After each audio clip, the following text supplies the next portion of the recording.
오늘 포도나무에 관한 얘기를 예수님께서 하고 계시는 말씀을 본문으로 우리가 말씀을 좀 살피려고 합니다.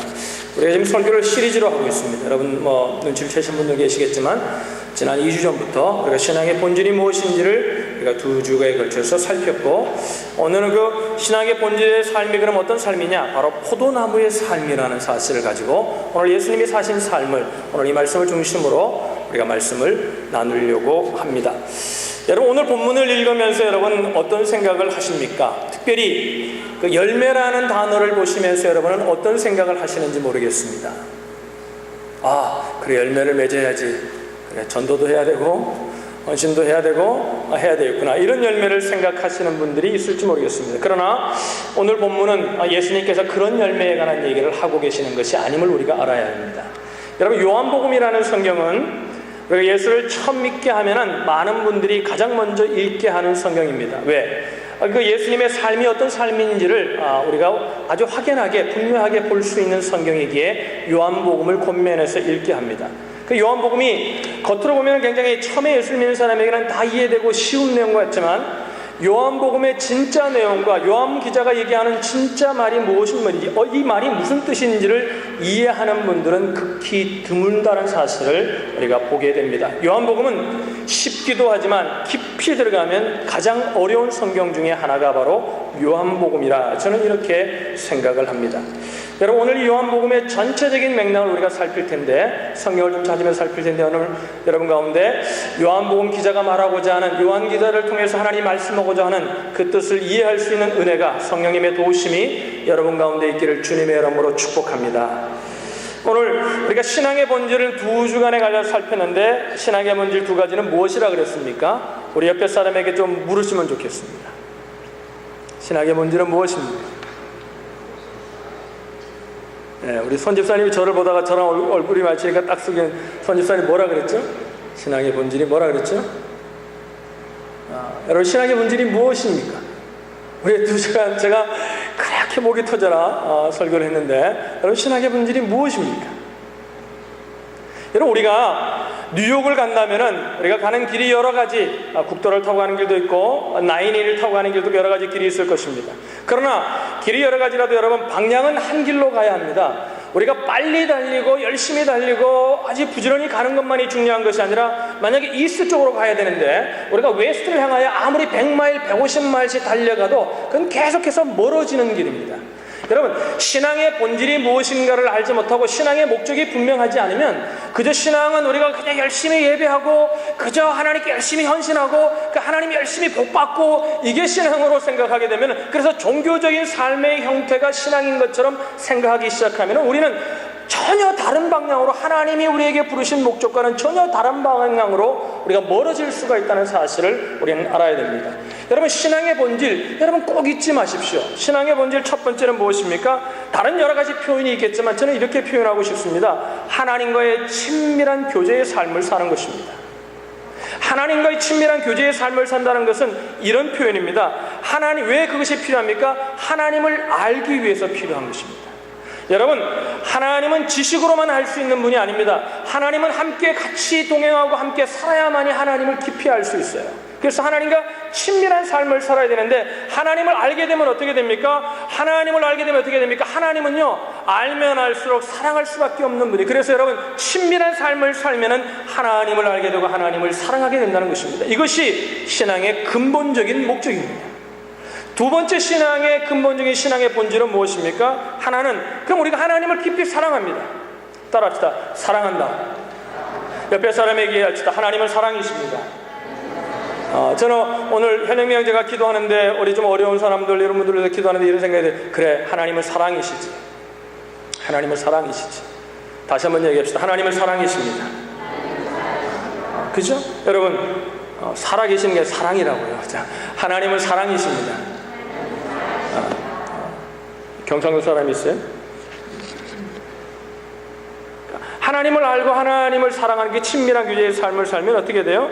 하나님이 하시고자 하는 일들이 무엇인지, 하나님이 나를 통해 가정에서 이루고자 하는 일이 무엇인지, 나를 통해 교회를 통해 이루고자 하는 일이 무엇인지, 나를 통해 캠퍼스에서 이루고자 하는 일이 무엇인지, 나를 통해 직장에서 사업에서 이루고자 하는 일이 무엇인지를 하나님의 뜻을 우리가 보게 됩니다. 그 그때 어떻게 돼요? 우리가 그 하나님의 뜻에 순종하는 삶, 그래서 하나님의 행하심을 보고 온 삶으로 드리는 삶, 이것이 신앙의 본질 두 가지입니다. 이 목적을 잊어버리지 않으면 우리는 늘 다른 길로 갔다도 우리는 다른 길을 갈 수가 있는데, 이 목적을 잊어버리면 그저 종교적인 삶만이 남아서 하나님의 목적과는 상관없는 삶을 살 수밖에 없는 그런 삶을 우리도 모르게 살게 된다는 것입니다. 그래서 보세요.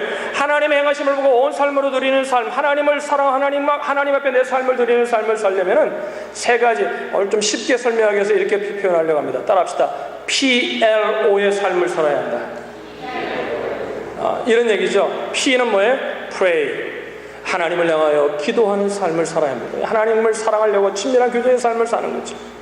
그 다음에 뭐예요? O. L은 뭐예요? 그 하나님을 듣는 겁니다. Listen, 하나님의 음성을 듣고 하나님의 말씀을 듣는 거죠. 그리고 뭐예요? obey 하는 삶을 사는 것입니다. 여러분, 이 신앙의 본질 두 가지는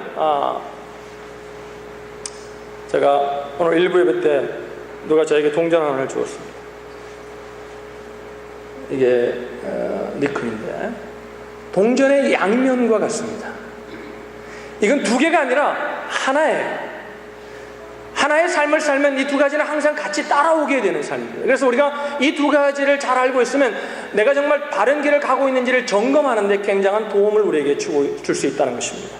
여러분, 첫 번째 요소, 하나님과의 친밀한 교제의 삶, 하나님을 사랑하고 하나님을 아는 삶, 친밀한 교제의 삶을 사는 것이 우선입니다. 왜? 이걸 살아야만이, 이 우선적인 삶을 살아야 두 번째가 가능하거든요. 그러니까 둘째 요소는 첫 번째 요소에 대한 증거예요.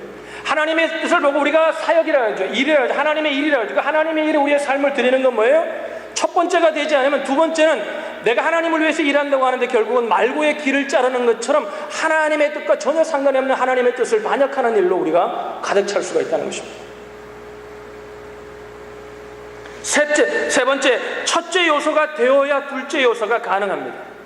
그리고 둘째 요소를 열심히 하게 되면 어떻게 돼? 하나님의 음성을 듣고 하나님의 뜻에 순종하는 삶을 살게 하면 첫째 요소가 아주 증진돼서 하나님을 깊이 알 수 있게 된다는 것입니다.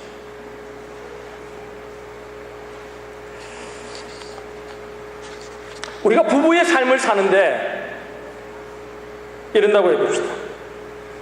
남편과 아내로서의 법적인 남편과 아내 부부로서의 삶을 사는데, 가정에 사는데 남편은 이렇게 생각합니다. 아유, 난 집에다 그냥 돈만 벌어다 주면 되지. 아내는 그러니까 아내가 남편을 향한 기대는 이겁니다. 돈 많이 벌어오는 겁니다. 남편이 아내를 향한 기대는 이겁니다. 집에서 밥 잘하고 애들 잘 키우는 겁니다. 이건 부부가 아닙니다. 여러분, 부부를 뭐라 그래요? 그래서 제가 가정은 교회와 같다 그랬죠. 부부를 한 몸이라고 합니다. 교회와 그리스도가 한 몸인 것처럼 한 몸입니다. 할렐루야. 한 몸이라고, 우리가 어떻게 한 몸이 되겠어요? 한 몸이라는 건 뭐예요? 서로와 서로를 한 뜻을 가지고 뭐예요? 서로가 너무를 잘 알는 것입니다. 그럼 제가 그런 얘기를 하더라고요. 오래 같이 살면 닮는다 그러는데, 제가 결혼 처음에 했을 때 사진을 딱 보고요, 요즘 최근에 찍은 사진을 보니까 웃지 마세요. 손석기 원사님 웃으려고 그러면서 보니까요, 우리 집사람 내가 많이 닮았어요. 그 요즘은 제가요, 집사람 먼저 얘기를 하면요, 저도 참 분한 사람이거든요. 근데 오래 같이 살고 서로를 알려고 하니까 이제 집사람이 뭐라 그러면요, 당연히 그래서 그렇지 그러면요, 집사람이 깜짝 놀랍니다. 왜? 너무나 잘하는 거예요, 마음을. 근데 집사람도 제가 뭘 그러면요, 당신이 이래서 그렇지, 그 속에는 겉으로는 아니라 그러는데 속으로는 얼마나 덜컹하는지 몰라요. 야, 조심해야 되겠구나. 서로를 아는 겁니다. 알지 못하고 사랑하지 못한다면 어떻게 그것이 부부를 할 수 있겠습니까? 믿음의 삶도 똑같은 것이죠. 여러분, 그럼 우리가 살아야 되는 삶의 모델은, 여러분, 목사도 아니고 목자도 아니고 누구의 좋은 점을 우리가 본받을 뿐이지 우리의 모델은 예수님밖에 없습니다. 믿으시면 아멘. 우리의 부모는 우리가 따라고 우리가 본받아야 되고 우리가 닮아가야 될 모습은 예수님의 모습이어야 합니다.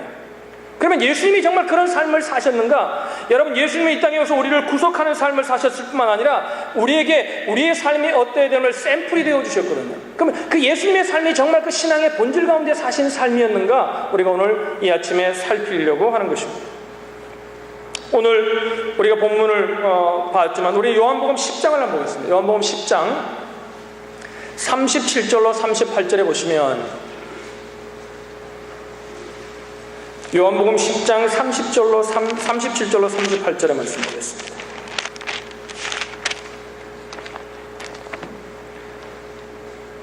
우리 다 같이 한번 읽어보죠. 시작. 만일 내가 내 아버지의 일을 행치 아니하거든 나를 믿지 말려니와 내가 행하거든 나를 믿지 아니할지라도 그 이름 믿으라. 그러면 너희가 아버지께서 내 안에 계시고 내가 아버지 안에 있음을 깨달아 알리라 하신대. 만일 내가 내 아버지의 일을 행치 아니하거든 나를 믿지 말려니와 38절에 보면 내가 행하거든 나를 믿지 아니할지라도 그 일은 믿으라. 그러면 너희가 아버지께서 내 안에 계시고 내가 아버지 안에 있음을 깨달아. 여기 보면 이런 얘기를 해요. 예수님께서 내가 만약에 여기 황룡이가 여기 앞에 있습니다. 황룡이인데 황룡이가 하나님이라고 합시다. 제가 예수님인데 이런 얘기를 하는 거예요. 내가 바로 그 하나님 안에 있고 하나님이 뭐예요? 내 안에 있다. 예수님이 이런 말씀을 하시는 거예요. 여러분 이게 무슨 뜻입니까? 그럼 무슨 뜻이라고 생각하십니까? 무슨 뜻이에요? 어떤 분이 이런 생각을 합니다. 삼위일체 하나님을 말하는 것이다. 요 한 절만 보면 우리가 그렇게 해석하는 것도 맞습니다. 근데 여러분 성경을 해석하려면 우리가 전체적인 문맥 속에서 전체적인 흐름 속에서 성경을 보아야 됩니다. 생명의 삶을 하신 분들은 제가 이렇게 쉽게 성경을 보는 눈을 열면서 이렇게 말씀을 드렸습니다. 여러분 여기에 다리가 있습니다. 이렇게 다리가 있는데 다리 이쪽에 보니까 물이 이렇게 흐르고 있습니다. 이쪽에도 물이 이렇게 흐르고 있습니다. 그럼 보세요. 다리 밑을 우리가 보지는 못하지만 물이 이렇게 흐르고 있지는 않는다는 걸 우리는 압니다. 물이 이렇게 흐르고 있을 것입니다. 성경을 볼 때 우리가 한 절만 가지고 보는 거, 한 절을 깊이 보기 위해서는 어떻게 됩니까? 성경의 전체적인 신구약 성경 전체적인 바운드리를 가져야 되고 그 속에 우리가 또 성경 한 권이라면 요한복음 전체라는 요한 기자가 말하는 전체적인 내용을 알아야 되고 그 내용 속에서 그 한 절을 해석해야만이 요한 사도를 통해서 말씀하고자 하는 하나님의 말씀을 우리는 바로 해석했다 이렇게 말할 수 있을 것입니다. 오늘 이 한 절만 보면 삼위일체 하나님을 말하는 것처럼 그래서 내가 하나님 안에 있고 하나님이 나 안에 있다. 아버지가 내 안에 있고 내가 그 안에 있다. 삼위일체 하나님을 말하는 것 같지만 삼위일체 하나님이라고 해서 교리적으로 틀린 얘기는 틀린 해석은 아니지만 그러나 본문의 문맥의 해석은 그것은 아니라는 것을 우리가 알게 됩니다. 우리가 성경을 하나 더 보면은 14장에 보시면 14장 10절로 12절에 보면은 전체적인 문맥 속에서 우리는 볼 때 그것이 무슨 의미인지를 우리가 분명하게 알 수 있습니다. 요한 사도는 예수님의 말씀을 똑같은 표현으로 이렇게 말하고 있습니다. 14장 10절로 12절의 말씀 우리 다 같이 한번 읽겠습니다. 시작. 나는 아버지 안에 있고 아버지는 내 안에 계신 것을 네가 믿지 아니하느냐. 내가 너에게 이르는 말이 스스로 하는 것이 아니라 아버지께서 내 안에 계셔 그의 일을 하시는 것이라. 내가 아버지 안에 있고 아버지께서 내 안에 계심을 믿으라. 그렇지 못하겠거든 행하는 그 일을 인하여 나를 믿으라. 내가 진실로 진실로 너에게 이르노니 나를 믿는 자는 나의 하는 일을 저도 할 것이요 또한 이보다 큰 것도 하리니 이는 내가 아버지께로. 자 보세요. 여기도 똑같은 표현으로 내가 아버지 안에 있고 아버지가 내 안에 있다. 그러면서 뭐예요? 우리 보고 뭐라게 12절에 마지막 이런 결론을 내립니다. 너희는 나 같은 일도 할 것이고 나보다 더 큰 일을 행할 것이다. 만약에 그러면 이 내 안에 있고 너 안에 있다, 예수님 안에 있고 하나님 안에 있다는 말을 삼위일체로 해석한다면 우리가 뭐예요? 어떻게 하나님이 될 수 있어요? 삼위일체 하나님 될 수 없습니다. 전체적인 문맥 속에서 오늘 우리가 읽은 14장을 통해서 우리가 똑같은 표현 속에서 그 결론을 본다면 뭐예요? 이건 하나님과의 친밀한 교제의 삶을 말씀하고 계시다는 사실을 우리는 본문 속에서 해석하게 되는 것입니다. 그래서 예수님이 이렇게 말하는 거예요. 너희들이 나처럼 살면은, 나처럼 하나님과 하나 되는 삶을 살면은, 신앙의 본질을 잊지 않고 살면은 뭐예요? 하나님이 그랬잖아요. 여러분, 구하면 주신다고 그랬잖아요. 믿으시길 바랍니다. 하나님이 이루신다고 그랬잖아요. 믿으시길 바랍니다. 그런 삶이 가능하다는 거예요. 그러면서 뭐예요? 내가 행한 것보다 더 큰 일을 행할 수 있다는 거예요. 신앙의 본질 속에서 살아가면은 이해가 되시면 아멘. 여러분, 그래서 우리가 예배를 잘 드려야 된다는 얘기를 왜 그렇게 강조합니까? 예배가 종교적인 활동이고 중요하기 때문에 아니라 이 예배는 하나님과의 친밀한 교제인 신앙의 본질 가운데 있는 우리가 행하는 종교 의식 중에 하나이기 때문에 예배의 삶이 중요하다는 것입니다. 여러분이 오늘 아무리 헌금을 드리고 아무리 말씀을 듣고 해도 여러분 어떤 분은 이렇게 얘기해. 설교를 듣기 위해서 말씀을 듣는 것이 예배라고 생각하는 분이 있어요. 말씀을 너무나 강조하다 보니까. 여러분 그거 아니에요. 말씀을 통해 뭐예요? 이 예배를 통해 뭐예요? 하나님과 만나는 것이 예배입니다. 하나님의 임재하심을 경험하는 것이 예배입니다. 하나님과 교제하는 것이 예배입니다. 할렐루야. 그래서 어떻게 하나님과 교제해야 되는 것인가를 배우기 위해서 우리가 말씀을 공부하는 것입니다.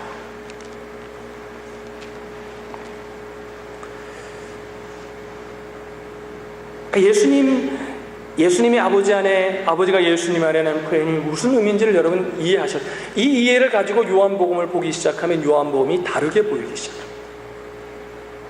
오늘 우리가 읽은 요한복음 15장에 포도나무의 열매에 관한 얘기가 무슨 열매인지를 우리는 알게 됩니다. 그저 전도하는 열매를 말하는 것이 아닙니다. 그저 헌신하는 열매를 말하는 것이 아니라는 사실을 우리는 이해하게 되는 것입니다.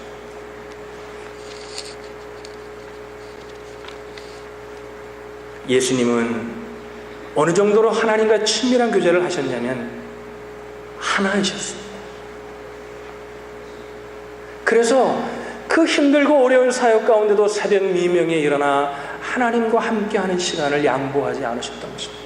여러분 이걸 보세요. 예수님은 사실은 그것이 필요한 분이 아니십니다. 그럼에도 불구하고 왜 그 삶을 사셨습니까? 우리에게 샘플이 되어 주시기 위함입니다. 사랑하는 성도님 여러분, 하나님은 우리가 살 수 없는 삶을 우리에게 요구하지 않으십니다. 믿으시면 아멘. 우리가 충분히 그런 삶을 살 수 있다는 것입니다. 본질을 잊지 않으냐. 우리가 이렇게 얘기하죠. 하나님은 인격이시라고 말합니다. 그래서 하나님의 영인 성령은 진리의 영이시고 인격의 영이십니다. 할렐루야. 그래서 인격의 영이시니까 뭐예요? 우리가 마음의 문을 꽉 닫고 있으면 우리 주님은 절대 들어가지 않습니다. 그래서 뭐예요? 문을 두드리노니 내가 문 밖에서 문을 두드리노니 누구든지 내 음성을 듣고 마음의 문을 열면 내가 그에게로 들어가 그로 더불어 먹고 마시리라. 함께 하겠다. 이렇게 말씀하셨어요. 인격이십니다. 그래서 저희가 보면은 그런 분들 있잖아요. 교회를 수십 년을 다녔는데도 전혀 변하지 않는 분들이 있습니다. 그 어떤 분이 이렇게 야 말씀으로도 안 되는가 보다, 하나님도 못 하시는가 보다. 아니에요. 마음의 문을 열지 않기에 본인이, 그러니까 여러분 내 의지로만 되는 것은 아니지만 내가 마음의 문을 열어야 하나님은 역사하시는 분이십니다. 할렐루야. 그 하나님을 자꾸 뭐 깡패처럼 생각하시는 분이 있어요. 막 닫아도 어느 날 되면 하나님이 때가 되면 나를 부숴가지고 알아서 하겠지. 하나님 절대 그러지 않습니다. 자꾸 우리는 부흥회 가가지고 잘못 들었어요. 나는 막 하나님을 따라오고 하려는데 여러분 그 고난을 통해 그래도 마음의 문을 조금 열었기에 하나님이 들어가 역사하신 거예요. 잘 부흥회 가서 하신 것들을, 간증들을 잘 우리가 들어보면 그런 의미예요.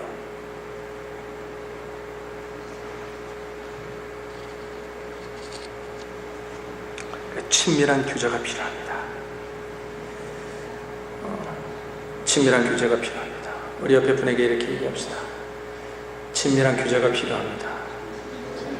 하나님을 아는 게 필요합니다. 하나님을 사랑해야 합니다.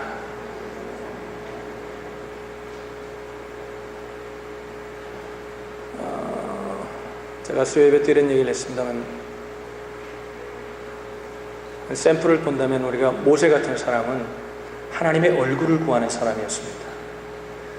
엄청난 홍해나 기적과 이런 것들을 행했지만요, 모세의 삶을 잘 연구해 보세요. 모세가 그것을 구한 적이 없습니다. 하나님과 친밀한 삶을 살 때 뭐예요? 홍해 앞에 있을 때 하나님이 홍해를 가르기 전에 이스라엘 백성들에게 담대할 수 있었던 이유가 뭐예요? 담대하라고 염려할 말했던 이유가 뭐예요? 그는 먼저 하나님의 음성을 들어요. 하나님이 홍해를 갈라주실 것이에요. 왜? 친밀한 교제 가운데 있으니까 그 홍해를 가르는 데 쓰임받는 일꾼이 된 거예요. 친밀한 교제가 너무나 중요합니다. 예수님 그런 삶을 사셨죠. 그래서 아버지가 내 안에, 내가 아버지 안에 있다. 예수님은 하나님의 행하심을 보고 또 온 삶으로 동참하는 삶을 사셨습니다. 요한복음 5장을 보겠습니다. 5장 17절에 보면 이런 말씀이 있습니다. 5장 17절에 요한복음 5장 우리가 요한복음 중심으로 좀 보려고 합니다. 요한복음 5장 17절에 이렇게 말씀하십니다.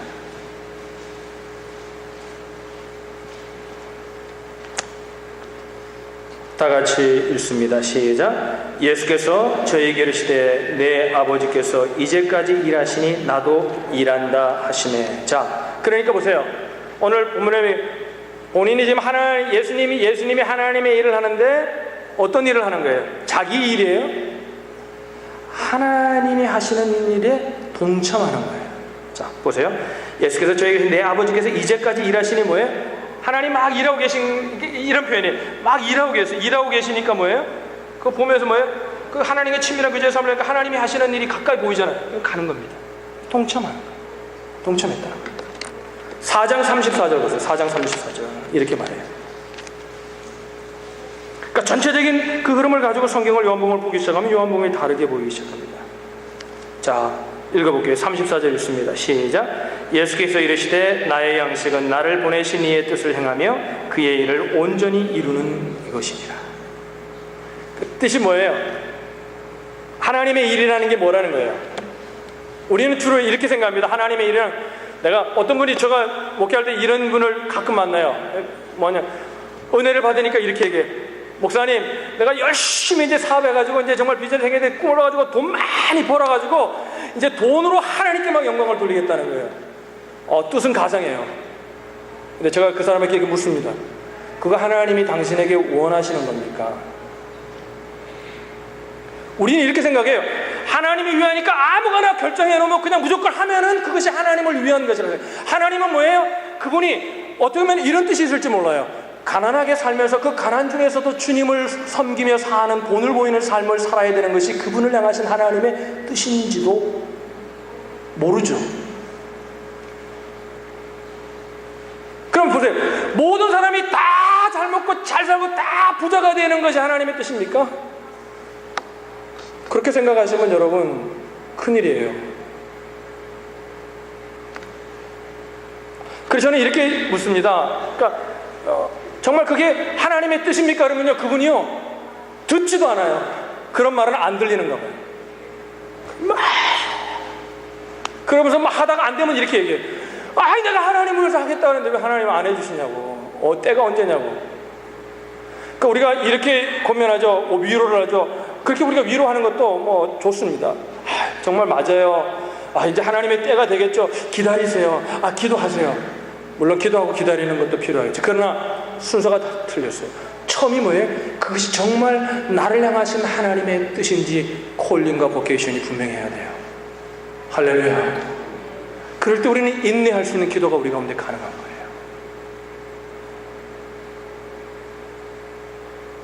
많은 분들이 이렇게 생각합니다. 하나님 믿는 걸, 하나님 믿으니까 마음대로 그냥 열심히 그냥 살다가 보면 하나님이 다 알아서 책임져 준다.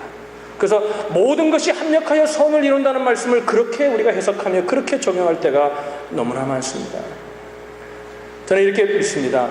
하나님은 신실하시고 정확하신 분이십니다. 믿으시면 아멘. 아무리 내가 열심히 살아도 하나님의 뜻과 반대된 길을 가면 하나님의 인격이 하나님이시기 때문에 하나님이 기다리십니다. 그것으로 와야만이 하나님의 뜻이 이루어지기 시작하는 겁니다. 예수님은 그런 삶을 사셨습니다. 그래서 뭐예요? 그 아버지의 일을 행하는 것이 뭐예요?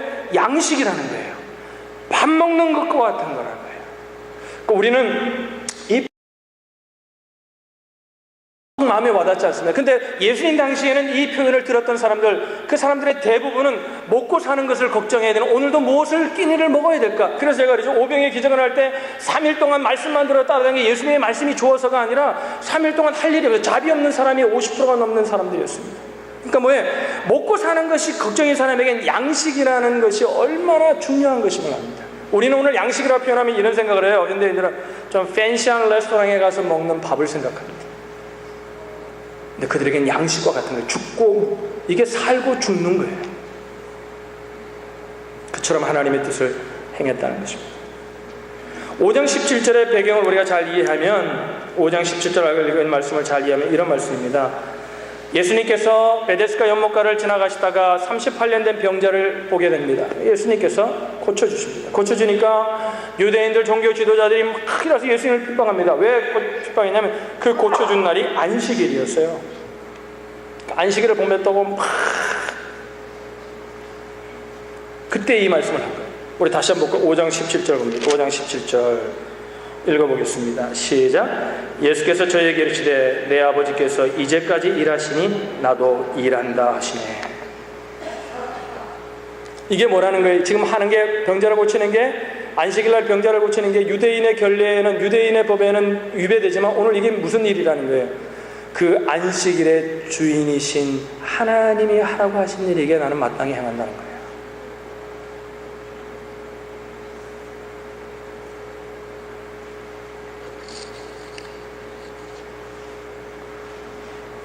물어볼게요. 어려운 물어봅시다. 자, 마음으로 대답하세요. 여러분, 예수님께서 안식일에 병자를 고치면 유대인들이 일어나 예수님을 대적할 걸 알았을까요? 몰랐을까요? 너무나 잘 알고 계셨죠. 그러면서 그 일을 행하신 이유가 뭐예요?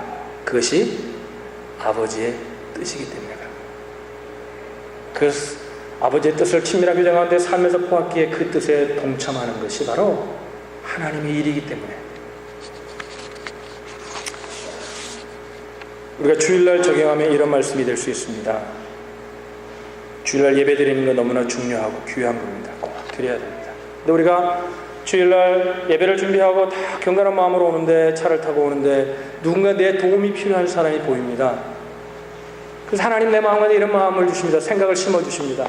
저 사람을 꼭 도우라는 생각을 주십니다. 근데 우리는 이렇게 생각해요. 그 주일날 가서 예배 드려야지. 늦으면 안 되지. 여러분, 이건 바리새적인 율법주의의 신앙. 이 주일의 주인은 하나님이십니다. 할렐루야. 하나님이 그런 마음을 주시면 주일날 예배를 드려야 돼. 그것이 바로 그분을 돕는 것이 예배일 수 있다는 것입니다.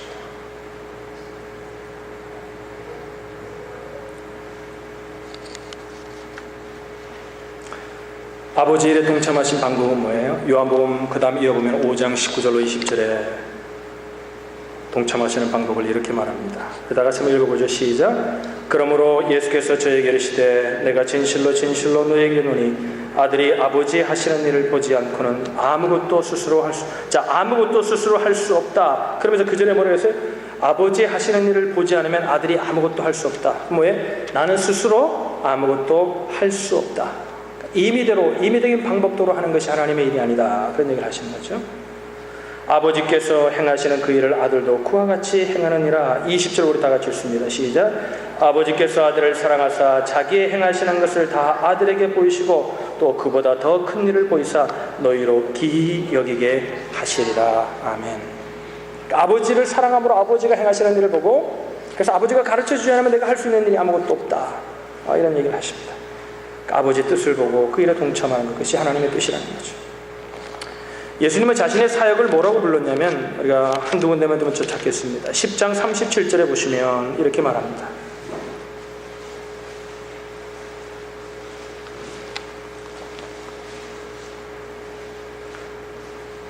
다 같이 읽습니다. 시작. 만일 내가 내 아버지의 일을 행치 아니하거든 나를 믿지 말려니와. 하나님의 뜻을 행하지 않으면 하나님이 보이신 뜻을 행하지 않으면 뭐예요? 그냥 일하는 거는 뭐예요? 나를 믿지 않아도 된다. 우리가 예수님은 자신의 사역을 아버지의 일이라 이렇게 말했어요. 우리는 일반적으로 주의 일이라 이렇게 부릅니다. 예수님의 경우는 어떤 거예요? 아버지께서 보여주신 뜻에 순종하는 것. 그것이 주님의 일이었다는 것입니다. 오늘 본문을 우리가 이제 읽고 본문을 중심으로 내용을 정리하려고 합니다. 15장으로 돌아가겠습니다. 15장 1절로 5절에 보시면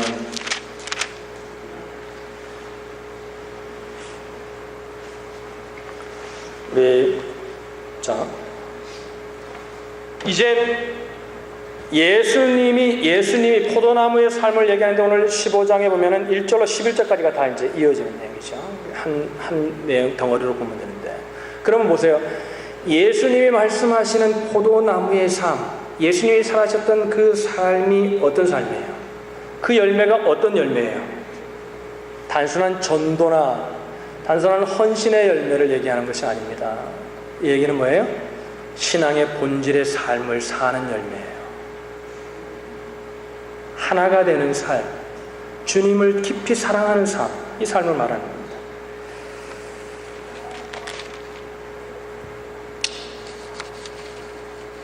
15장 16절에 보시면 이런 말씀이 있어요. 15장 16절 우리 다 같이 한번 읽어보죠. 읽습니다. 시작. 너희가 나를 택한 것이 아니요 내가 너희를 택하여 세웠나니 이는 너희로 가서 과실을 맺게 하고 또 너희 과실이 항상 있게 하여 내 이름으로 아버지께 무엇을 구하든지 다 받게 하려 함이니라. 아멘. 너희가 나를 택한 것이 아니요 내가 너희를 택하여 세웠나니 하나님이 우리를 부르셔서 이 자리에 있는 줄로 믿으시길 바랍니다. 그러면서 뭐예요? 너희로 가서 택하신 이유가 뭐냐면 과실을 맺게 하는. 과실은 뭐예요? 그 포도나무의 삶을 설명해. 그 삶의 열매를 맺는 거예요. 그 삶을 사는 게 과실이에요. 그럼 뭐예요? 신앙의 본질이 두 가지. 하나님과의 친밀한 교제의 삶을 살아서 하나님을 알고 하나님을 사랑하고 뭐예요? 두 번째 뭐예요? 그 하나님을 사랑하고 살면 하나님이 뜻을 보여주시고 하나님이 보여주시는 길에 내 삶을 드리는 삶, 그 삶을 사는 것. 그럴 때 뭐예요? 내 이름으로 아버지께 무엇을 구하든지 다 받게 하려 합니다. 여러분, 주님은 저는 이럴 때 성경을 보면서 이런 주님의 마음을 느낄 때가 많습니다. 하나님은 우리에게 응답하시고자 하는 열정과 열망이 너무나 강하신 분이세요. 믿으시길 바랍니다. 우리를 사랑하셨어요. 우리가 기도하는 대로 응답해 주시고자 하는 마음과 열정이 너무나 많으세요. 그런데 하나님이 기도에 응답하시지 못하는 이유가 있어요. 신앙의 본질을 떠난 삶을 사는 사람에게 그 응답은 그것은 축복이 아니에요. 그러니까 하나님은 응답하시기를 너무나 원하시는데 그 본질로 돌아올 때까지를 기다리고 계시는 거예요. 그럴 때 어떻게 됩니까? 무엇이든지 원하는 대로 이루는 삶이 우리 가운데 가능함을 믿으시길 바랍니다. 근데 제 개인적인 부족하지만 제 개인적인 매일 그렇게 사는 건 아니에요. 근데 개인적인 간증을 약간 나누면요, 이 신앙의 본질을 떠났을 때 기도하면요, 늘 기도하는 삶이 너무나 힘들고 어려워요. 근데 이 신앙의 본질로 돌아와 기도하면요, 기도가 그렇게 달콤할 수가 없어요. 기도가 그렇게 행복한 시간일 수 없어요. 기도가 그렇게 축복의 시간일 수가 없어요. 할렐루야. 그래서 잠깐 기도한 것 같은데, 죄송해요. 어떨 땐 잠자가지고 깜빡 졸아서 1시간이 갈 때도 되지만, 잠깐 한 5분 기도한 건데 2시간, 3시간이 지날 때가 많아요. 이게 주님을 사랑할 때, 그래, 그 속에서요, 하나님이요, 많은 것들을, 성경에 보면 뭐라 해서 바로 우리의 생각에 영적인 지각을 심어준다 그랬거든요. 그래서요, 그 삶을 쫙 하나님의 눈으로 펼쳐 보이시면서 하나님이 원하시는 것이 무엇인지를 깨닫고 생각을 주세요.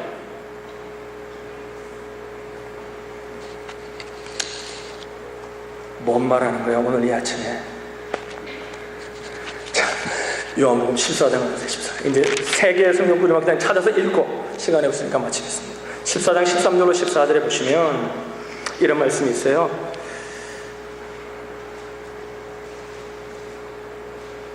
14장 13절로 14절 읽습니다. 시작. 너희가 내 이름으로 무엇을 구하든지 내가 시행하리니 이는 아버지로 하여금 아들을 인하여 영광을 얻으시게 하려 함이라.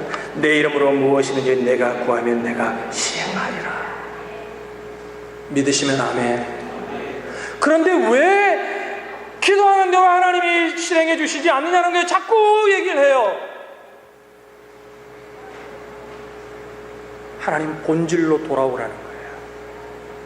내가 너를 왜 구원했고 내가 왜 하나밖에 없는 독생자 예수 그리스도를 보냈냐는 거예요. 왜 죽였냐는 거예요. 왜 그를 3일 만에 다시 부활하게 하셨냐는 거예요.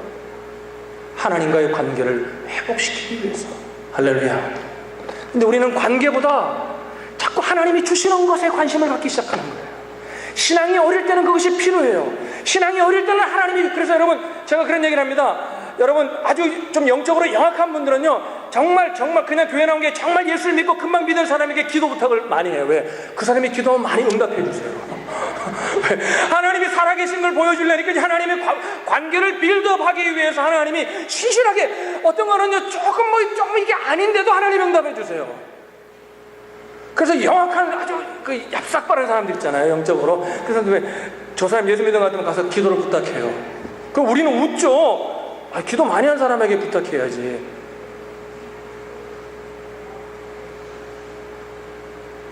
왜 응답이 되지 않느냐는 거예요. 그래 이제 어느 정도 빌드업해서 왜 본질 속에서 하나님의 은혜를 구하며 살아야죠. 할렐루야. 그래서 이런 얘기를 하죠. 제가 은혜가 충만해요. 여러분 염려하지 마십시오. 여러분 하나님이 책임져 주십니다. 그러면 여러분의 속으로는 이렇게 생각해요. 설교 들으면서 이런 생각해요. 목사님이 나처럼 살아봐요. 되나? 맞아요. 내가 어떻게 여러분처럼 살겠어요. 그런데 저도 염려할 때가 있지만 하나님과의 친밀한 교제 속에 하나님 속에서 내 삶을 살면은 뭐예요? 하나님이 책임주신다는 것이 보이거든요.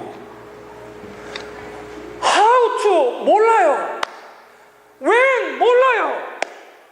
알 때도 있지만 대본이 몰라요. 그러나 하나님이 책임져주고 계신다는 것이 믿어지고, 그래서 여러분 하나님을 따라가는 일이 쉬운 것은 아니지만 어려운 것보다도 하나님이 주시는 은혜가 그 어려움보다 더 크기에 기쁨으로 따라갈 수 있는 거예요.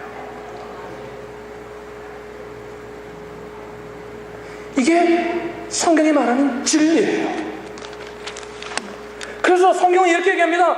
예수 믿는 것은 너무나 좋은 것이고, 예수 믿는 것은 너무나 기쁜 것이고, 예수 믿는 것은 너무나 행복한 것이라는 얘기를 하는데, 우리는 이렇게 어떻게 행복해요? 어떻게 왜 본질로 돌아오지 않고 힘든 일이 없다는 얘기가 아니에요. 여러분, 우리가요 힘든 것보다도요 기쁜 일이 많고 더 즐거운 일이 많으면, 그것이 더 큰 것이면은 여러분 그 어려움은 작아지기 시작합니다.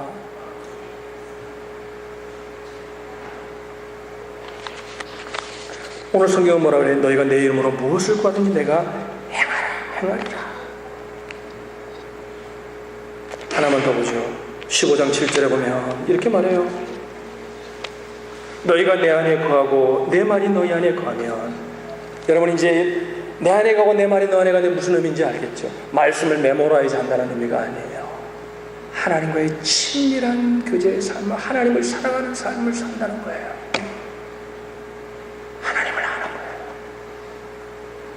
그러면 어떻게 된다 그랬어요? 무엇이든지 원하는 대로 구하라. 그리하면 이루리라.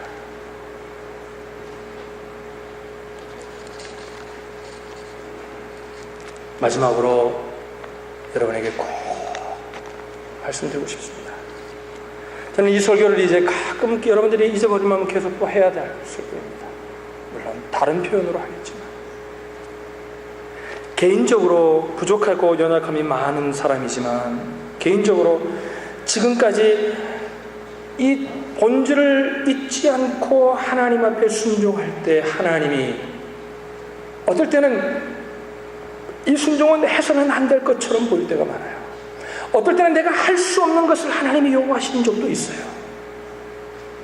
그래도 매번 그런 건 아니지만, 실수할 때도 있지만, 그래도 그 순간에 하나님을 사랑하는 사랑이 조금은 컸었기에, 하나님과의 긴밀한 교제 가운데 살았기에 하나님이 순종할 수 있는 힘을 주실 때 순종했을 때 우리 하나님께서 채우시고 역사하지 않았던 적이 한 번도 없었다는 것입니다. 우리 하나님은 살아계신 분이십니다. 우리는 보이지 않지만 인격의 하나님, 진리의 영이신 그 하나님을 우리가 바라보고 예수를 믿는 것입니다. 우리는 우상에게 돌에게 절하는 것이 아닙니다. 우리는 십자가를 믿는 것이 아닙니다. 우리는 지금도 살아 역사하시는 그 하나님을 믿는 것입니다. 사랑하는 성도님들, 종교적인 삶이 우리 가운데, 그것이 생명, 신앙의 본질을 잊어버리게 한다면 우리는 종교적인 삶이 아니라 신앙의 본질로 돌아가고자 하는 열심이 우리 가운데 있어야 합니다. 그래서 여러분, 오늘 이 아침에 말씀을 듣는 저와 여러분, 전하는 저에게도 하나님을 향한 열심이 더 깊어지시기를 주님의 이름으로 간절히 축원합니다.